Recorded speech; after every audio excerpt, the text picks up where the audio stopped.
KPCC ಅಧ್ಯಕ್ಷ ಸ್ಥಾನಕ್ಕೆ ಹೆಸರು ಕೇಳಿ ಬಂದ ಹಿನ್ನೆಲೆ ಡಿಕೆಶಿನ ಎದುರು ಹಾಕಿಕೊಳ್ಳಲು ಮುಂದಾಗದ ಈಶ್ವರ್ ಖಂಡ್ರೆ.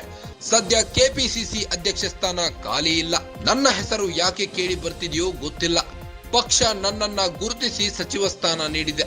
ಕೊಟ್ಟ ಜವಾಬ್ದಾರಿಯನ್ನ ಪ್ರಾಮಾಣಿಕವಾಗಿ ನಿಭಾಯಿಸುತ್ತಿದ್ದೇನೆ. ನನಗೆ ಬೇರೆ ಯಾವುದೇ ಹುದ್ದೆ ಬೇಡ ಎಂದ ಈಶ್ವರ್ ಖಂಡ್ರೆ. ಕೆಪಿಸಿಸಿ ಅಧ್ಯಕ್ಷ ಸ್ಥಾನ ನಿರಾಕರಿಸಿದ ಸಚಿವ ಈಶ್ವರ್ ಖಂಡ್ರೆ. ಕೆಪಿಸಿಸಿ ಅಧ್ಯಕ್ಷ ಸ್ಥಾನಕ್ಕೆ ಹೆಸರು ಕೇಳಿ ಬಂದ ಹಿನ್ನೆಲೆ ಡಿಕೆಶಿನ ಎದುರು ಹಾಕಿಕೊಳ್ಳಲು ಈಶ್ವರ್ ಖಂಡ್ರೆ ಮುಂದಾಗ್ತಿಲ್ಲ. ಸದ್ಯ ಕೆಪಿಸಿಸಿ ಅಧ್ಯಕ್ಷ ಸ್ಥಾನ ಖಾಲಿ ಇಲ್ಲ.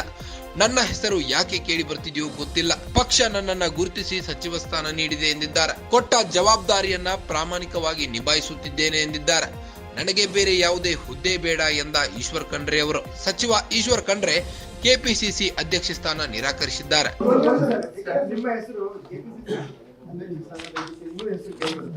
ನನಗೆ ಗೊತ್ತಿಲ್ಲ.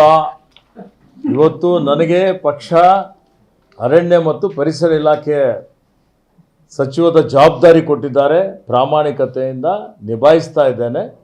ಮತ್ತು ರಾಜ್ಯದಲ್ಲಿ ಹಸಿರು ಹೊದಿಕೆ ಜಾಸ್ತಿ ಮಾಡಬೇಕು, ಅರಣ್ಯ ಇಲಾಖೆಯಲ್ಲಿ ಸುಧಾರಣೆ ತರಬೇಕು, ಪ್ರಕೃತಿ ಪರಿಸರ ಇವತ್ತು ವನ್ಯಜೀವಿಗಳ ಸಂರಕ್ಷಣೆ ಮಾಡಬೇಕು ಅನ್ನುವಂಥದ್ದು ಒಂದು ಉದ್ದೇಶ ಇಟ್ಕೊಂಡು ಕಾರ್ಯನಿರ್ವಹಿಸ್ತಾ ಇದ್ದೇನೆ. ನೋಡಿ, ಈಗ ಸದ್ಯಕ್ಕೆ ಕೆಪಿಸಿಸಿ ಹುದ್ದೆ ಖಾಲಿ ಇಲ್ಲ.